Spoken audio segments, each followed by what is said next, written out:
Sources close to the family of rapper Yo Gotti confirmed the man killed outside a Hickory Hill event center is Gotti's brother. The bond between Yo Gotti and his brother, Big Juke, went far beyond blood. They were best friends, collaborators, and confidants in the music industry. However, their journey took a devastating turn when Big Juke was tragically murdered. In the face of unimaginable grief, Yo Gotti musters the strength to send a strong message to his brother's killer. This story is one of resilience in the face of adversity.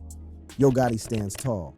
The circumstances surrounding Big Juke's murder sent shockwaves through the music community and left Yo Gotti and his loved ones grappling with the devastating loss. On January 13th, tragedy struck outside Perignon's restaurant and event center in Memphis, Tennessee, where Big Juke, born Anthony Mims, was fatally shot. Memphis police responded to reports of gunfire near Winchester Road around 4:15 p.m. that day. When they arrived at the scene, they discovered that 2 men had been shot. Big Juke, one of the victims, was swiftly transported to St. Francis Hospital, where he was later pronounced dead. The news of Big Juke's untimely demise spread rapidly, leaving fans and the music community in a state of shock and disbelief. The loss of such a promising talent was deeply felt by all who admired his unique style and captivating lyrics. In the aftermath of the tragic shooting, details surrounding the events leading up to Big Juke's murder remained scarce. Authorities launched an investigation to uncover the truth and bring justice to those responsible for the senseless act of violence. Reports emerged that the shooting occurred shortly after Big Juke had attended a funeral for a friend, whom he had publicly mourned on social media. The connection between the funeral and the shooting raised questions and intensified speculation about the motive behind the crime. The investigation into Big Juke's murder has been shrouded in secrecy, with limited information being released to the public. This has only fueled curiosity and speculation surrounding the circumstances of his death. The authorities have been working diligently to piece together the events leading up to the shooting and identify the individuals involved. Big Juke's close relationship with his famous brother Yo Gotti adds another layer of complexity to the circumstances surrounding his murder. As a key figure in Yo Gotti's record label, Collective Music Group, CMG, Big Juke played a significant role in promoting the label's roster, which includes artists such as Moneybagg Yo, Glorilla, 42 Dugg, Black Youngsta, ESTG, and Mozzie. The tragic loss of Big Juke has deeply affected not only Yo Gotti personally, but also the entire music industry.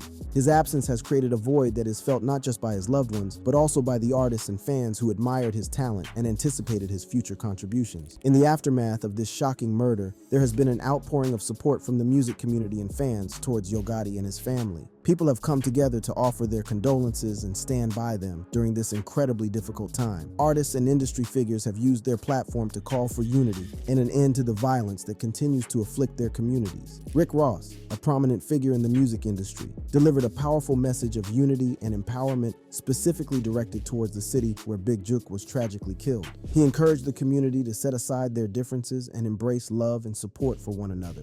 His words struck a chord with many, serving as a poignant reminder of the significance of coming together in the face of such heartbreak. Still, Yo Gotti found the strength to perform after everything that happened just a few days after the tragic murder. Yo Gotti's performance at the Welcome Home concert was nothing short of extraordinary. As he took the stage alongside 42 Dugg, the crowd erupted in anticipation, knowing that this would be a moment to remember. The atmosphere was charged with emotion, and all eyes were on Yo Gotti, who stood tall and strong, wearing a bulletproof vest as a powerful symbol of his resilience. As the beat dropped and the music filled the air, Yo Gotti's raw and heartfelt tribute to his late brother Big Juke began. The lyrics of the song F*** Him took on a whole new meaning as Yo Gotti poured his heart and soul into each word. The pain and anguish he felt were palpable, and the audience could feel the weight of his loss. With every verse, Yo Gotti's voice grew stronger, his delivery more intense. It was as if he was channeling all his emotions into his performance, using the stage as a platform to express his grief, anger, and determination. The lyrics became a cathartic release, a way for Yo Gotti to honor his brother's memory and send a message to those responsible for his untimely death. As the spotlight shone on Yo Gotti, his eyes filled with tears, but he never faltered. He channeled his pain into a powerful performance that captivated the audience.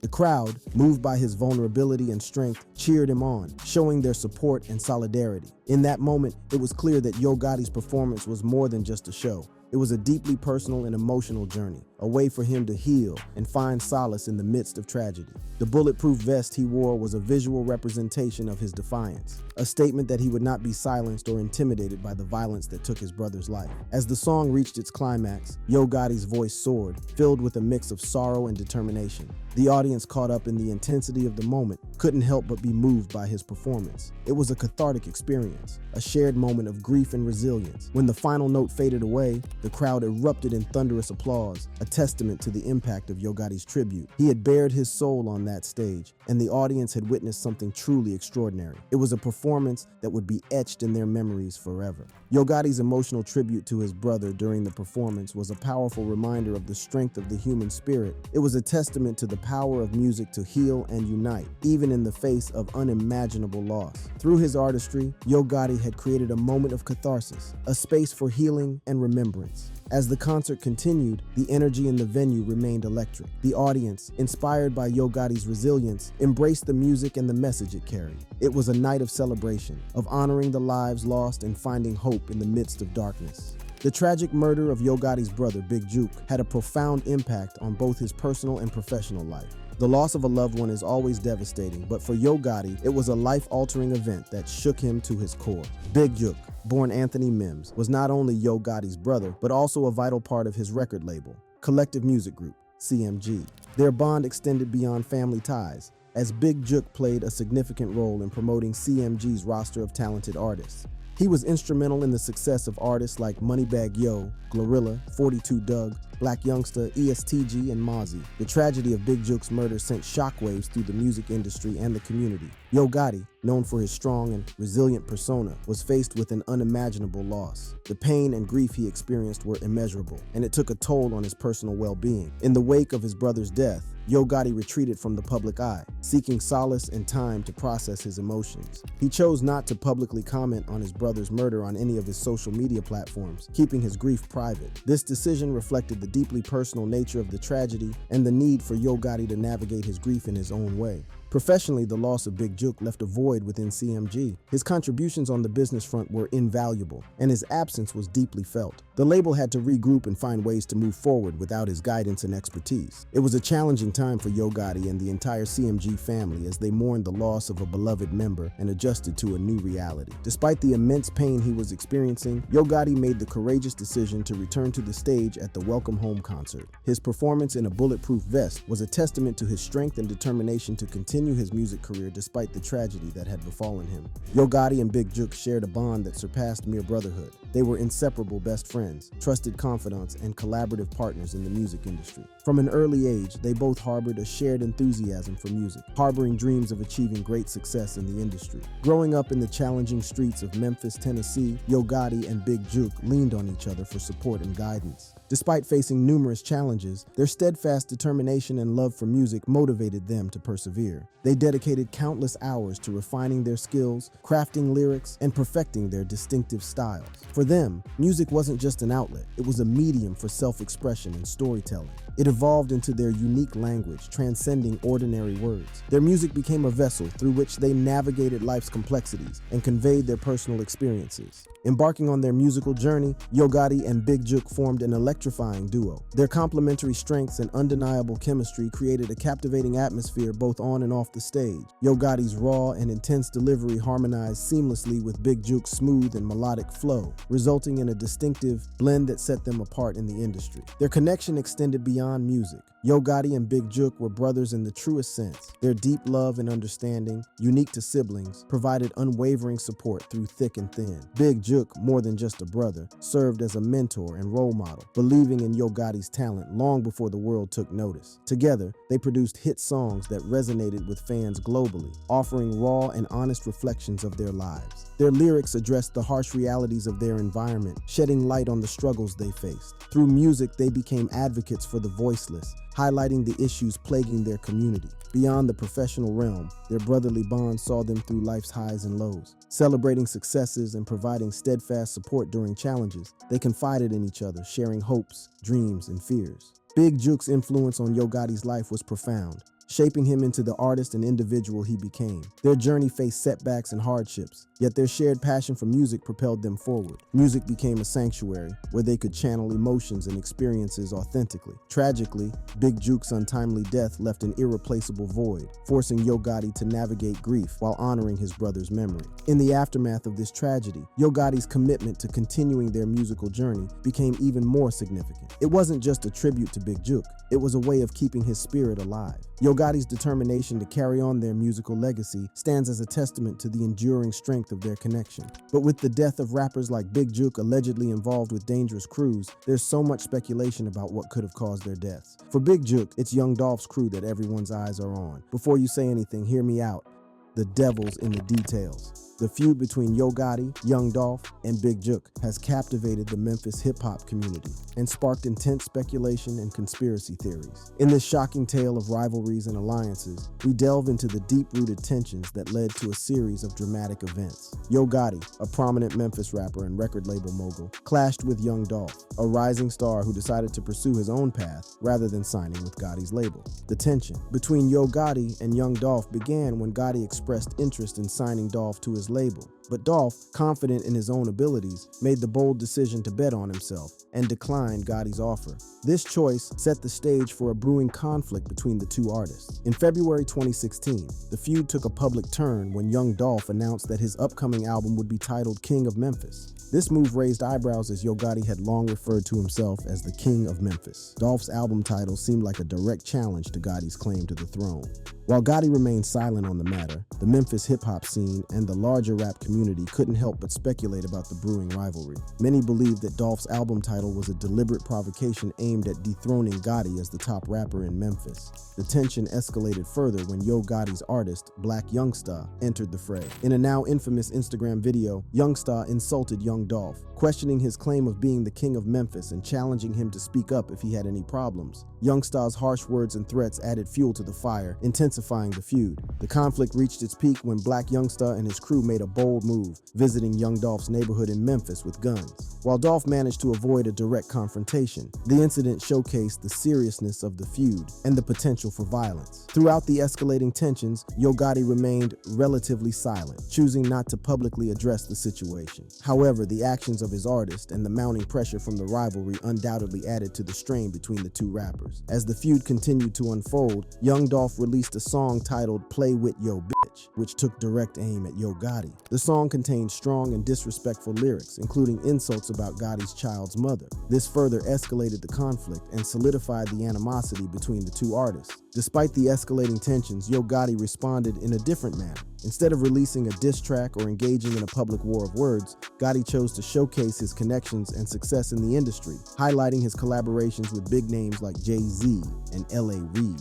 The feud between Yo Gotti and Young Dolph also caught the attention of other artists in the Memphis hip-hop scene. One notable figure who entered the fray was Black Youngsta, an artist signed to Yo Gotti's collective music group CMG label. Black Youngsta had been involved in confrontations with Young Dolph in the past, further adding to the tensions between the two camps. Black Youngsta's involvement in the feud became more pronounced when he released a song called Shake Some. The track aimed to diminish Young Dolph's importance in Memphis, challenging his claim of being a king in the city. Black Youngsta used lyrics about dangerous weapons and repeated the narrative that Dolph wasn't truly from Memphis, as he originally hailed from Chicago. The release of Shake Some intensified the conflict, drawing more attention to the feud between Yo Gotti and Young Dolph. Fans and followers of both artists eagerly awaited their next moves, wondering if the tension would escalate even further. The public confrontations between the two camps also added to the drama surrounding the feud. There were reports of altercations and clashes at various events, with tensions running high between their respective entourages. These incidents only served to heighten the intensity of the feud and solidify the divide between Yo Gotti and Young Dolph. Amidst the escalating tensions, Young Dolph survived a shooting incident in Hollywood.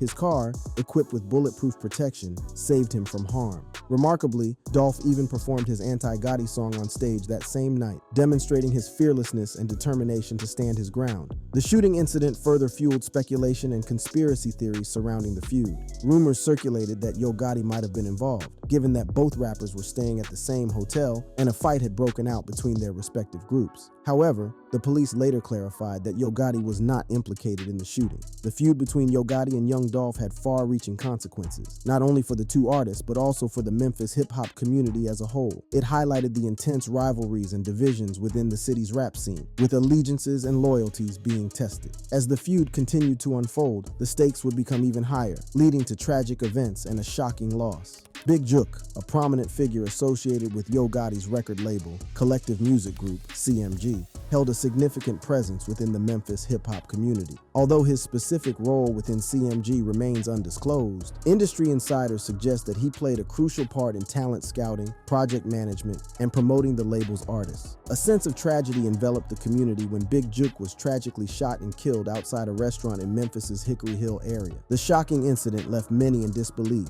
and grieving the loss of such a notable figure. The circumstances surrounding Big Jook's untimely demise gave rise to questions and conspiracy theories. One theory implicated a potential connection between Big Jook, Yo Gotti, and the Trilla Mafia, a notorious street organization in Memphis. Online investigators drew attention to footage and images that seemed to indicate ties between the Trilla Mafia and Yo Gotti's CMG. Pictures circulated featuring Hernandez Govan, a Trilla Mafia member, spending time with Big Jook, who happens to be Yo Gotti's brother. These associations added fuel to the speculation surrounding Big Jook's murder. In an online video, Grove Hero, someone linked to the Trilla Mafia, made an assertion that Big Jook had allegedly offered a $40,000 bounty for anyone willing to harm Young Dolph. This revelation stunned many, intensifying the conspiracy theories surrounding the ongoing feud between Yo Gotti and Young Dolph. While the police did question Big Jook during their investigation, the specifics of their interaction remain unclear at this time. However, the online community swiftly pointed fingers, with many placing blame on Yo Gotti,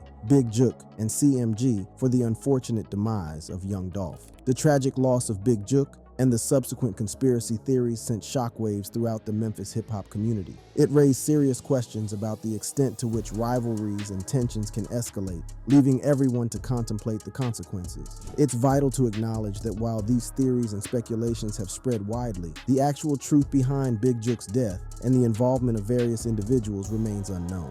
The investigation into this heartbreaking event is still ongoing as the police meticulously analyze evidence and gather information. The loss of Big Jook sent shockwaves through the Memphis hip-hop community, leaving many in mourning and disbelief. Artists and performers associated with Yo Gotti's Collective Music Group, CMG, took to social media to express their grief and pay tribute to Big Jook's memory. Superstar CMG rapper Glorilla posted a heartfelt photo on Instagram showing herself at the 2023 Grammy Awards alongside Yo Gotti and Big Jook. The caption, "Get your rest," accompanied by a crying emoji, reflected the deep sorrow felt by those who knew and worked with Big Jook. Another CMG rapper, Big Boogie, shared a photo of himself with his head bowed, referencing Big Jook with the words, "Forever love you." Through a series of Instagram stories, he shared photos and videos of Big Jook, expressing his admiration and respect for the fallen figure. Louisville rapper SG, a fellow CMG artist, also paid tribute to Big Jook, sharing a photo of himself with Big Jook and praising him for keeping it real. His heartfelt words, "Kept it real with me, I could never forget," resonated with many who recognized Big Jook's impact on the Memphis hip-hop scene.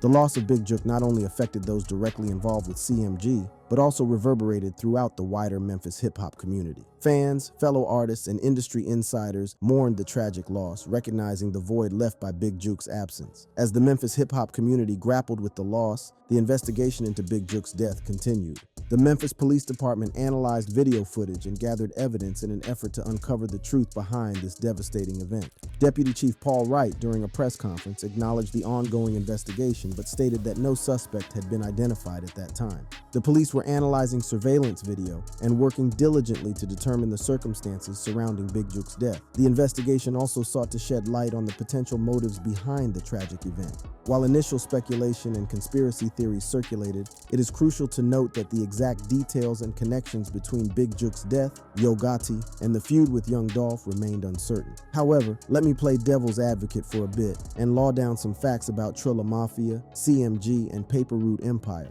all important elements in this beef, so you can draw your own conclusion about Big Jook's alleged killers. I'm doing this because from all the information online, people feel like they can draw a straight line from Young Dolph's murder to Big Jook's murder. That being said, let me discuss Young Dolph's murder and the drama it brought to the stress. Young Dolph's death. The tensions between Paper Route Empire, the record label founded by Young Dolph, notorious Trilla Mafia, were at the heart of the conflicts that unfolded leading up to Dolph's tragic murder. It all began when Dolph made the decision to sign Key Glock, his cousin through marriage, and other artists associated with Paper Route Empire. Little did Dolph know that this move would ignite a firestorm of beefs and street problems with the Trilla Mafia that extended far beyond the music industry. Affiliations and alliances are everything in the streets, and Dolph found himself caught in the crossfire. The Trilla Mafia, known for their ruthless reputation, saw Dolph as the one responsible for the artists associated with the Paper Route Empire. The tensions escalated, setting the stage for a clash between two powerful forces in the music industry. But these conflicts were not just petty disputes. They ran deep, involving personal vendettas and a battle for respect and dominance. Dolph focused on building his empire, may not have fully understood the implications of signing these artists. For him, it was a business decision, a way to support family and nurture talent. But in the streets, it was a dangerous game with potentially deadly consequences. As the tensions rose, the responsibility for the conflicts fell on Dolph himself. He brought these artists into the fold, and now he had to deal with the fallout. The Trilla Mafia directed their sights on Dolph, seeing him as the one responsible for the artists associated with Paper Route Empire. The stage was set for a showdown between two powerful factions, with Dolph caught in the middle. The conflicts between Paper Route Empire and the Trilla Mafia serve as a stark reminder of the dark underbelly of the music industry, where alliances, affiliations, and personal vendettas can have deadly outcomes. As we dig deeper into the events surrounding Young Dolph's murder, another intriguing connection comes to light. Young Dolph had collaborated with another rapper, J Money Trulla, on a song titled Take My Life. Unfortunately, J Money Trulla and his brother D Money experienced a tragic turn of events in 2016. Their deaths were surrounded by uncertainty, leaving many questions unanswered. As the investigations unfolded, various accusations arose, with some pointing towards a rapper known as Uncle Danny. Interestingly, Young Dolph eventually signed Uncle Danny to his own record label, further adding intrigue to the situation. The online exchange between a user and J Money's mother after Young Dolph's death hinted at possible motivations. The user claimed that J Money would have had the streets crying about Dolph, to which J Money's mother responded, he sure didn't cry about him or D Money. He signed D Money's killer. This shocking revelation left many questioning the implications of Dolph's association with Uncle Danny and the potential consequences it may have had. The alleged connections between Young Dolph, J Money Trulla, and Uncle Danny add another layer of complexity to the already tangled web of events. It raises questions about the motives behind Dolph's murder and the potential role these connections played in the tragic outcome. Also, in the tale of Young Dolph's murder, one character stands out from the gang, Joshua Taylor. Taylor not only held a high-ranking position in the gang, but also commanded respect and influence among his peers. This suggests that Taylor played a crucial role in both planning and executing the revenge-driven killing. Gang culture is like a dangerous chess game played on the streets, where respect, loyalty, and vengeance carry immense weight. In this case, the conflicts between Trilla Mafia and Paper Route Empire, tensions between Young Dolph's artists and Trilla Mafia, and alleged connections to J Money Trulla and Uncle Danny all contributed to a volatile situation. Considering Taylor's status within the gang, it becomes evident that he wasn't just a foot soldier, but a leader with a personal agenda for settling old scores and seeking his own form of justice. The act of violence against Dolph was likely a strategic move, intending to send a chilling message to anyone associated with Paper Route Empire. The treacherous game of revenge that unfolds on the streets is not for the faint of heart. Lives are on the line, and conflicts can escalate with irreversible consequences. Young Dolph's murder serves as a stark reminder of the dark side of the music industry, where alliances, affiliations, and personal vendettas can lead to deadly outcomes. The investigation into Young Dolph's murder took an unexpected turn that outraged the public. In May 2023, Hernandez Govan, a key suspect in the rapper's death, was granted bond and released from prison, causing many to question the justice system's handling of a first-degree murder suspect. The relatively low bond amount of $90,000 for Govan raised eyebrows, as it seemed insufficient for such a serious crime. During the bond hearing, Judge Lee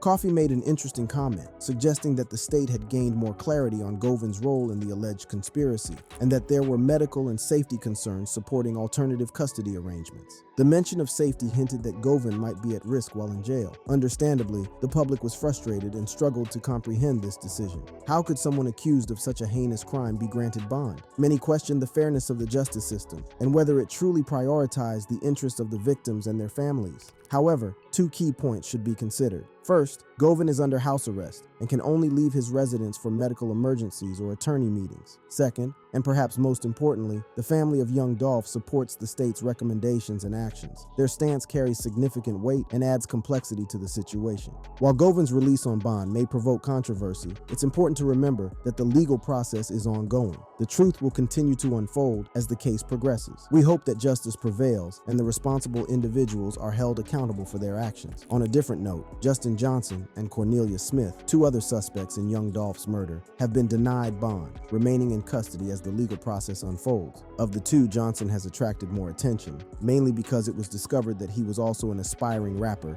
known as Straight Drop. Prior to his arrest, Straight Drop wasn't widely known, but he seems to be trying to make the best of his unfortunate situation. While incarcerated, he managed to release a song called No Statements, recorded over a prison payphone during a conversation. However, life behind bars is far from glamorous. Just 2 months into his arrest, Johnson encountered trouble with other inmates. Reports surfaced that while he was on a prison phone call, another inmate approached and punched him in the face. Although Johnson wasn't seriously hurt, this incident serves as a reminder that even within the supposedly protected confines of prison, danger can still arise. The motive behind the altercation remains unclear. It could be related to Johnson's alleged involvement in young Dolph's murder, or it could be due to other factors, such as his status as a sex offender. Regardless, this incident highlights the harsh realities of incarceration and the potential dangers inmates face on a daily basis. When visible injuries occur on an inmate's face, it often raises questions from guards inquiring about what happened. Deciding whether to report the incident to the authorities comes with pros and cons. On one hand, reporting the incident might lead to separation from the general prison population if authorities consider the person a security risk. On the other hand, it carries the risk of being labeled a snitch, which could worsen their circumstances in the long run. From everything I've said, two things are clear. The streets don't like snitches. And second, and most importantly, the streets operate on the unspoken rule of eye for an eye. As we examine these stories, let's not forget that these stories are those of real people and not just random characters. So we can only hope the police catch the culprits and the violence ends. Thanks for watching. Click on the videos on your screen for similar content.